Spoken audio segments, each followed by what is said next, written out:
ନିକଟରେ ଅଛି। ନୀଳମାଧବ କହିଲେ କଟକ ଜିଲ୍ଲା ନୂଆଗଡ଼ ଗ୍ରାମ। ଏ ନୂଆଗଡ଼ ଗ୍ରାମରେ ନୂଆ କରି ପ୍ରତିଷ୍ଠା ହୋଇଥିବା କିଛି ବର୍ଷ ପୂର୍ବରୁ ପ୍ରଭୁ ନୀଳମାଧବ ଏଠି ସୁଭଦ୍ରାଙ୍କୁ ବେଶୀ ଲୋକେ ମାନନ୍ତି।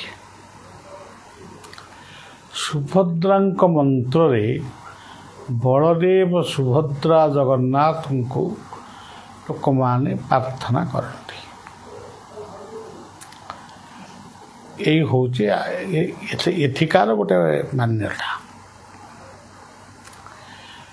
କାର୍ତ୍ତିକ ମାସର ଅଁଳା ନବମୀରେ ଯେତେବେଳେ ରାଧାଙ୍କ ପାଦ ଦର୍ଶନ ପାଇଁ ସାକ୍ଷୀ ଗୋପାଳରେ ବହୁ ଲୋକ ହୁଅନ୍ତି, ଏଠି ସୁଭଦ୍ରାଙ୍କୁ ରାଧା ବେଶରେ ସଜେଇ ତାଙ୍କର ମଧ୍ୟ ଗୋଟେ ପାଦ କରାଯାଏ। ସେ ପାଦରେ ଫୁଲ ଚଢ଼ାଯାଏ। ବହୁ ଲୋକ ଯେଉଁମାନେ ଜାଣିଛନ୍ତି ସେ ସୁଭଦ୍ରାଙ୍କ ପାଦ ଦର୍ଶନ ପାଇଁ ଆସନ୍ତି। ଏସବୁ ବଳିଆ କିଛି କରିନି, ଗୋଟେ ପବିତ୍ର ଇଚ୍ଛା ଏହାକୁ ସଂଯୋଗ କରିଛି। ନୀଳ କହିଲେ ଶୂନ୍ୟ, ଆକାଶ। ଆକାଶ ବୋଲି ଗୋଟେ କୌଣସି ପୁର ନାହିଁ। ଆକାଶ ହେଉଛି ଶୂନ୍ୟ, ଶୂନ୍ୟର ଏକ ଶବ୍ଦ। ଶୂନ୍ୟର ରଙ୍ଗ ହେଉଛି ନୀଳ। ମାଧବ ହେଉଛନ୍ତି ମାୟାକୁ ଯିଏ ଧାରଣ କରିଛନ୍ତି। କେଉଁ ମାୟା? ତାଙ୍କ ସୃଷ୍ଟିରେ ବିଶ୍ୱ ମଧ୍ୟ ଏକ ମାୟା। ବିଶ୍ୱରେ ଯାହା କିଛି ଅଛି ସିଏ ସବୁ ମଧ୍ୟ ମାୟା। ସେଇ ମାୟା ଭିତରେ ମାୟାକୁ ମଣିଷ କେତେବେଳେ ସଦୁପଯୋଗ କରେ, କେତେବେଳେ ଦୁରୁପଯୋଗ କରେ। ସେଥିପାଇଁ ମହାମାନବ ରୂପରେ ବିଭିନ୍ନ ରୂପରେ ଏଇ ପୃଥିବୀକୁ କେହି କେହି ଆସନ୍ତି। ସଦ୍ଗୁରୁମାନେ ଆସନ୍ତି, ମହାପୁରୁଷ ଅବତାର ଏଇଭଳି ସବୁ ନାମରେ ଆସନ୍ତି। ଏ ଦୁରୁପଯୋଗ କରୁଥିବା ମାୟାଧୀନ ମଣିଷକୁ ଶୃଙ୍ଖଳିତ କରନ୍ତି। ସଦୁପଯୋଗ କରୁଥିବା ଏହି ମଣିଷକୁ ଉଚିତ ବାଟ ବା ପଥ ଦେଖାନ୍ତି, ଉଚିତ ବାଣୀ ଶୁଣାନ୍ତି। ଏ କଥା ଶୁଣିବା ପରେ ବା ଦେଖିବା ପରେ ପୃଥିବୀ କିଛି ଦିନ ଶାନ୍ତ ହୁଏ। ଅର୍ଥାତ୍ ମଣିଷ ସମାଜ ଶାନ୍ତ ହୁଏ। ପୁଣି ଧୀରେ ଧୀରେ ଧୀରେ ଧୀରେ ଧୀରେ ଧୀରେ ପୁଣି ଅନ୍ୟାୟ ଅତ୍ୟାଚାର ବଢ଼େ। ଆମେ କେବଳ କହୁ ସତ୍ୟ ଯୁଗ। ସତ୍ୟରେ ଯାହା ଥିଲା ତ୍ରେତୟାରେ ବି ସେୟା ଅଛି, ଥିଲା ଦ୍ୱାପରରେ ବି ସେୟା ଥିଲା, କଳିରେ ବି ସେୟା ଅଛି। ଇଏ ନାମକରଣଟା କେବଳ ହିନ୍ଦୁମାନେ ତାକୁ ସନାତନୀମାନେ ଆକୁ ଗୋଟେ ଭାଗ ଭାଗ କରିଛନ୍ତି। କିନ୍ତୁ ଆଜି ବି କଳିଯୁଗ ବୋଲି କହୁଛନ୍ତି। ଆଜି ବି ସତ୍ୟ ଯୁଗରେ ଯେଉଁ ଠାକୁର ଥିଲେ ବୋଲି କହୁଛନ୍ତି ନୃସିଂହ, ବରାହ, ଏ ସମସ୍ତେ ତ ଏବେ ବି ପୂଜା ହେଉଛନ୍ତି। ତ୍ରେତୟାରେ ରାମ, ହନୁମାନ, ବର୍ତ୍ତମାନ ହନୁମାନ ରାମଙ୍କର ଯେତେ ପୂଜା ଚାଲିଛି ମନ୍ଦିର ହେଉଛି ସେ ଯୁଗରେ ଜମା ନଥିଲା। ଦ୍ୱାପରରେ କୃଷ୍ଣ ଗୋପୀମାନେ ଗୀତା ଅର୍ଜୁନ ଏବେ ତ ଗୀତା ବି ତ ବର୍ତ୍ତମାନ ଆମ ସମାଜର ସମ୍ବିଧାନ ଭାବରେ ରହିଛି।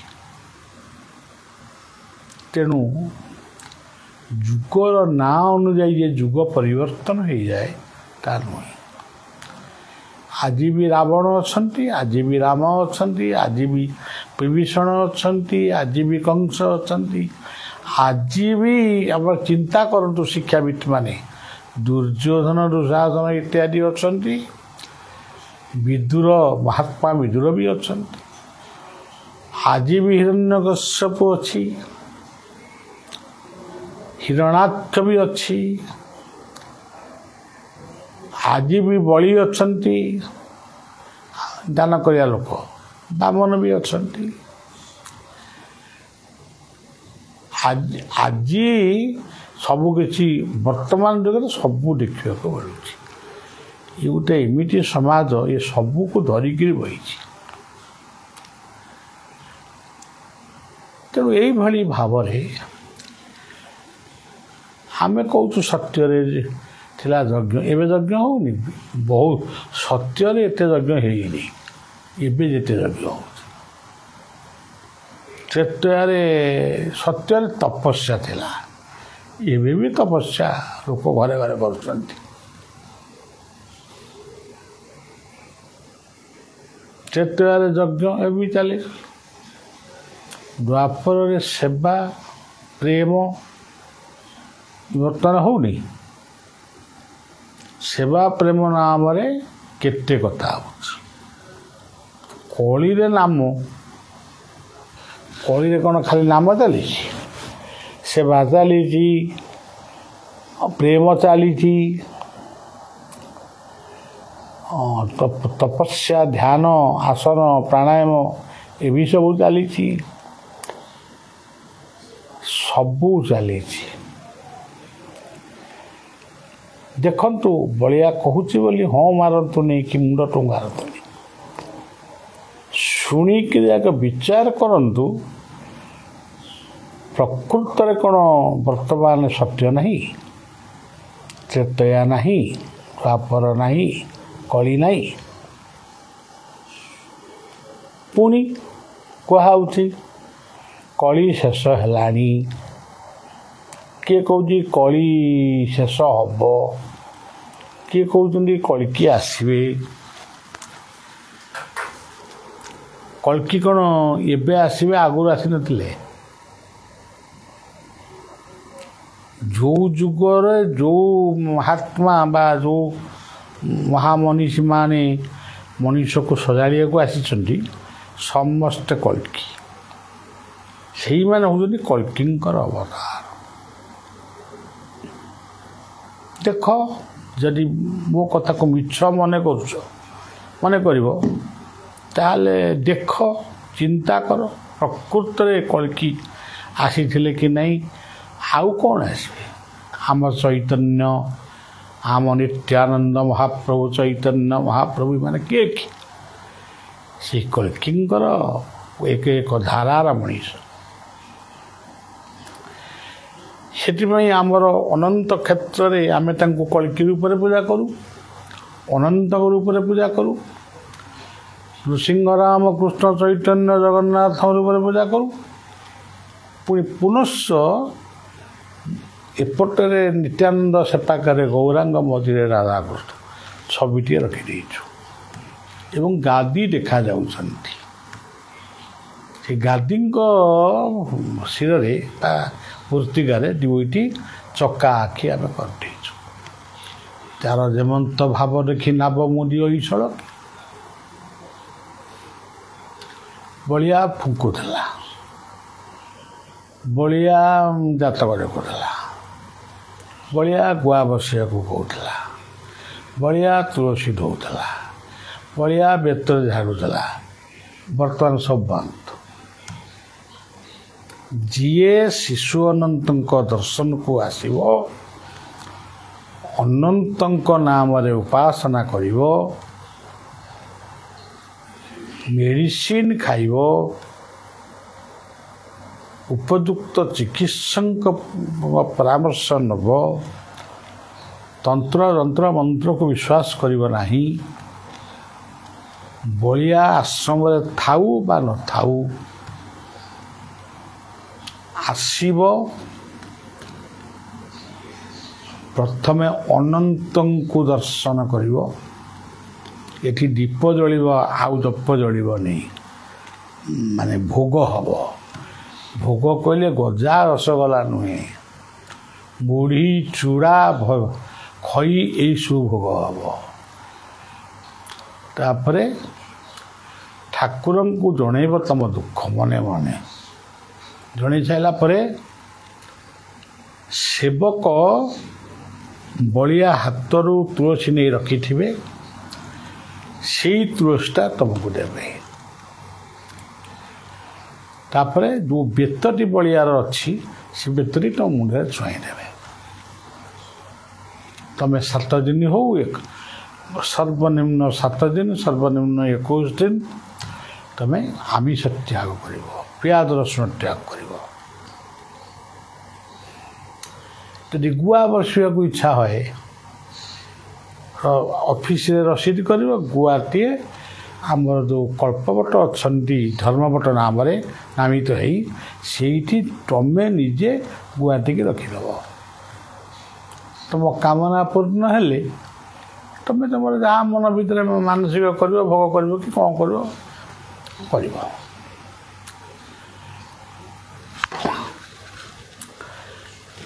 ଯଦି ଅସମୟରେ ଆମ ପାଖକୁ କାହାରି ଖବର ଆସିଲା, ତା ଦେହ ଖରାପ ହେଇଛି କି ମେଡ଼ିକାଲକୁ ଗଲା କି କାହାର ପୁଅ ହେବ କି ଝିଅ ହେବ କି ଅପରେସନ୍ ହେବ, ଆମେ ଶୁଣିବା ମାତ୍ରେ ଗୋଟିଏ ଗୁଆ ବସେଇ ଦେବୁ। ଯିଏ କହିବ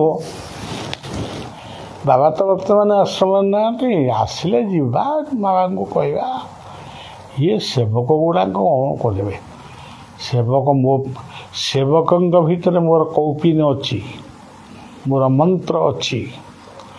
ସେମାନେ ଅନନ୍ତ ଆଉ ବଳିଆକୁ ଏକାଧାରରେ ଚିନ୍ତନ କରନ୍ତି। ତମେ ତାଙ୍କୁ କ୍ଷୁଦ୍ର ମନେ କରୁଛ, ଏଇ ବହୁ ଅପରାଧ। ତାପରେ ଯଦି ବଳିଆ ଥିବ ତାହେଲେ ଗୋଟେ ଦୁଆର ଖୋଲା ହେବ, ବଳିଆ ଗୋଟେ ଜାଗାରେ ବସିବ। ମୁଁ କିଛି କାହାକୁ ଝଡ଼ାଝଡ଼ି କରିବିନି, ମୋତେ ଟିକେ ବାବା ଆଶୀର୍ବାଦ, ମୋର ଆଶୀର୍ବାଦ ନାହିଁ କି ଅଭିଶାପ ନାହିଁ। ଦେଖି ଦେଖିଆ ଚାଲିଯିବେ। ଆଉ ତୁମେ ଯେଉଁ କେବଳ ମୋ ଆଗରେ ଗୋଟେ ଭିକ୍ଷା ଥାଳ ଥିବ, ସେଇ ଭିକ୍ଷା ଥାଳଟି ମୋର ସମ୍ବଳ। ମୁଁ ତ ଭିକ୍ଷା ମାଗିବାକୁ ଯାଇପାରିବିନି, ଏଇଠି ଭିକ୍ଷାରେ ମାଗିବି। ଭିକ୍ଷା ତମର ଇଚ୍ଛା ହେଲେ ଦିଅ, ନହେଲେ ଦିଅ। ଇଷ୍ଟାର୍ଗେଟ ଯାଉଥିବ, ଆଚ୍ଛା ଚାଲିଗଲ। ଆଉ ଗଲା ଯଦି ଖେଚୁଡ଼ି ଧୂପ ବାହାରିଥିବ, ଖେଚୁଡ଼ି ଟିକେ ଟିକେ ପାଇଲ, ଘରକୁ ଗଲ। ଯାହା ମିଳିବ ଅକସ୍ମାତ ଆନନ୍ଦେ ସର୍ବବିମତେ। ଯଦି ମଧ୍ୟାହ୍ନ ସମୟରେ କିଏ ପହଞ୍ଚିଲା, ପ୍ରସାଦ ପାଇବ। ଚା ଆମର ଉଷୁନା ଅରୁଆ ଯାହା ହେଇଥିବ ପାଇବେ। ସନ୍ଧ୍ୟାରେ ଚୂଡ଼ା ମାଲସା ବେଟ ଆଉ କିଛି ମିଳିବନି। ଯିଏ ପ୍ରାର୍ଥନା ଯିଏ କରିବ ତାକୁ ମିଳିବ। ତାପରେ ଘରକୁ ଯିବ। ଆଉ କହିବ ମୁଁ ଯିବି, ଘଣ୍ଟା ଘଣ୍ଟା ଧରି ବାବାଙ୍କ ପାଖରେ ଗପିବି, ବାବାଙ୍କୁ ମୋଡ଼ିବି, ବାବାଙ୍କୁ ସବୁ ଇଏ କରିବି, ହେ ସବୁ ହେବ ନାହିଁ। ଠାକୁରଙ୍କୁ ଦକ୍ଷିଣା ଦିଅ, ଏ ପୂଜା ଦିଅ, ଆଉ ବଳିଆକୁ ଭିକ୍ଷା ଦିଅ। ଅଳ୍ପ ବହୁତ ନ ଭାବି ଯାହା ମିଳୁଛି ତାକୁ ପ୍ରସାଦ ରୂପରେ ପାଇ ଘରକୁ ଫେର, ନିଷ୍ଠାରେ ରୁହ। ପୁଣି ନିଷ୍ଠାରେ ଖାଲି ରହିଲେ ହେବନି, ସେ ଘରେ ବସି ଚିନ୍ତନ କର ତୁମର ଦୁଃଖଟାକୁ ସେଇଠି ଜଣାଅ। ସେ ଯେଉଁ ମନ୍ତ୍ର ଦ୍ୱାରା ଚିନ୍ତନ କରିବ ସେଇଗୁଟାକ ଠାକୁରଙ୍କ ଫଳ। ଏତିକିରୁ ରହିଲି। ଆଜି ନିରୋଳାରେ ରହିଛି, କାହାକୁ ଦେଖା କରୁନି, କିନ୍ତୁ ସମସ୍ତଙ୍କ କଥା ବୁଝୁଛି। ଆଉ 7-8 ଦିନ ପରେ ମୁଁ ପୁଣି ଆଶ୍ରମକୁ ଫେରିବି, କିଛି ଦିନ ରହିବି। ଆଉ ଯିଏ କହିବେ ବାବା ଆସିଲେ ଯେ ସେ ଗୋଟେ ଧନ୍ଦା ଲଗେଇବେ, ସେଇମାନଙ୍କ କଥା କିଛି ବୁଝା ହେବନି। ଭୋଗ କରିବେ ନେଇ, ସନ୍ଧ୍ୟାବେଳେ ଆସିବେ, ଘରକୁ ସନ୍ଧ୍ୟାବେଳେ ପ୍ରାର୍ଥନା କରିବେ ନାହିଁ, ଗୁରୁ ମନ୍ତ୍ର ନେବେ ନାହିଁ, ଇଷ୍ଟାର୍ଘ୍ୟ ବି ଦେବେ ନାହିଁ, ଆଉ ଖାଲି ପ୍ରସାଦ ପାଇବେ, ଘରକୁ ଯିବେ। କାହିଁକି? ଘରେ ତୁମର ପଖାଳ ଭାତ ଖାଉନା? ତେଣୁ ଏଇସବୁ କଥାକୁ ସମ୍ମାନ ଦିଅ। ତାପରେ ଗଛ ଯିଏ ନ ଲଗେଇବ, ଫଟୋ ବସିକିରି ପୂଜା କରିବ, କିନ୍ତୁ ଗଛ ଲଗେଇବନି, ସେ ଲୋକ ମୋର ଶିଷ୍ୟ। ଫଟୋ ଗୋଟେ ଦୁଇଟା ରଖ, ଗୁରୁଙ୍କ ଫଟୋ ରଖ, ଅନନ୍ତଙ୍କ ଫଟୋ ରଖ, କି ଜଗନ୍ନାଥଙ୍କ ଫଟୋ ରଖ, ଆଉ ଗୋଲାପ ଫୁଲ ତୋଳୁଥା, ଚନ୍ଦନ ଘୋରୁଥା, ଧୂପ ଦୀପ ଦଉଥା, ସେଗୁଡ଼ାକ ମୁଁ ଆଉ ଗ୍ରହଣ କରିପାରିବିନି। ମୋର ପୂଜା ହେଉଛି ପରିବେଶର ସୁରକ୍ଷା। ଆଗ ମଦ୍ୟ ମାଦକକୁ ଛାଡ଼, ବୃକ୍ଷ ଲଗାଅ, ଜୀବ ହତ୍ୟା କରନା। ସେଇ ଜୀବ ପୁଣି ପରଜନ୍ମକୁ ତମକୁ ହତ୍ୟା କରିବାକୁ ଜନ୍ମ ହେବ।